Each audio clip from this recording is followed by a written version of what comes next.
శ్రీమాత్రే నమః. ఉపనిషత్ దర్శిని 102 చాందోగ్యోపనిషత్తు తర్వాయి భాగం. ఈ మంత్రములో సామవేదంలోని స్తోభాక్షరాలు వాటి అధిష్టాన దేవతల గురించి చెప్పబడింది. ఈ లోకం హ ఉకారం వాయువు, హ ఇకారం చంద్రుడు, అథ కారం ప్రజాపతి, హిం కారం ప్రాణం, సర్వం అన్నం, యాకారం వాణి అనగా వాక్కు విరాట్, ఆత్మ ఏకారం అగ్ని, ఈకారం ఆదిత్యుడు, ఊకారం నెహవం అనగా పిలిచేది, ఏకారం జౌ హౌ, ఈకారం విశ్వదేవతలు, హూంకారం అన్వరచనీయమైన స్తోభ అనగా స్తోభాక్షరాలు అంటే వ్యర్థమైన మాటలు అని అర్థం. కానీ అవే అక్షరాలతో కూడిన మంత్రాలైతే దోషం ఉండదు. ఈ 13 అక్షర అధిష్టాన దేవతల గురించి తెలుసుకొని సామగానం చేయాలి. స్వామి జయతీర్థుల మాటలలో ఈ పైన చెప్పిన అక్షరాలు అర్ధరహితంగా కనిపించినా ఎంతో సాంకేతికమైన అక్షరాలు. ఈ వర్ణోత్పత్తి రహస్యం అనగా అక్షరాల సాంకేతిక అర్థం ఏ గ్రంథంలోనూ కనిపించదు. బ్రహ్మ విద్యోపాసనలో సాగేవారికి మాత్రం అర్థమవుతాయి.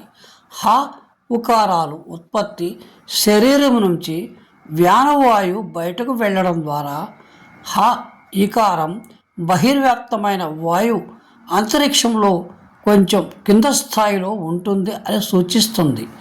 అక్షరాల యొక్క ఉచ్చారణ ఎక్కడి నుంచి మొదలవుతుందో ఆ మూలస్థానం నుండి బయటకు వచ్చి స్థిరంగా ఉండే దాన్ని అథకారంగా సూచిస్తుంది. దానికి చంద్రుడు అభిమాన దేవత, హీంకారం లీనం కావడాన్ని సూచిస్తుంది. అదే ప్రజాపతి అన్ని వర్ణాల ఉత్పత్తికి మూలమైనటువంటి మరియు స్వయం ప్రకాశకమైన ప్రాణం అనగా స్వరం అన్ని చోట్ల వ్యాపిస్తుంది. అన్నం యాకారమైతే వాక్ అనేది విరాట్ యొక్క మూలం నుండి వచ్చిన జ్ఞానశక్తి.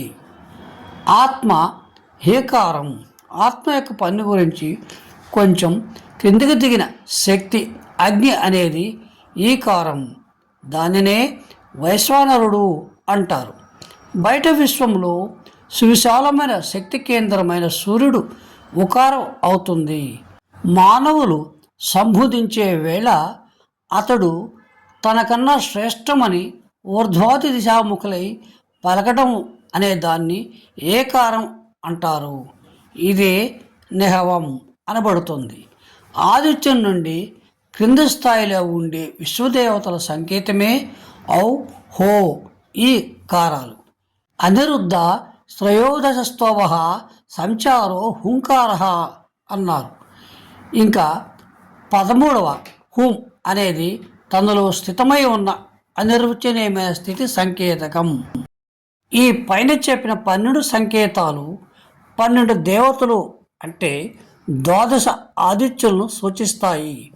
ఈ 12 ఆదిత్యులు మొదటి నుండి పుట్టి ఉన్నారని, వీళ్ళందరికీ విశ్వాంతరాళంలో ఉండే ఆదిదేవుడే ద్వాదశాత్ముడని అంటూ చాలా చోట్ల ద్వాదశాత్మ నమోస్తుతే అనే జ్ఞానులు స్తుతించారు.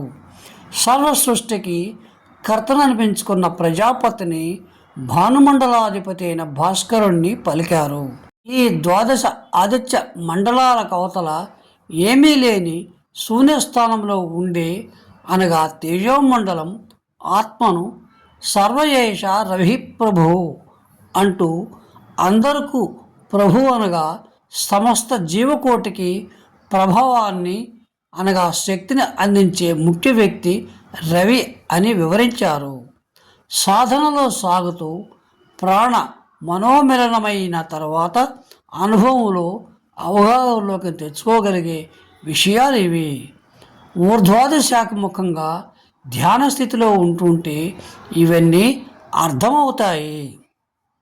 వచ్చే భాగంలో 2వ అధ్యాయంలో పంచవిధ సామగానము అనగా హీంకారము, ప్రస్తావము, ఉద్గీతము, ప్రతిహారము, నిధమును గురించి తెలుసుకుందాం. సశేషం.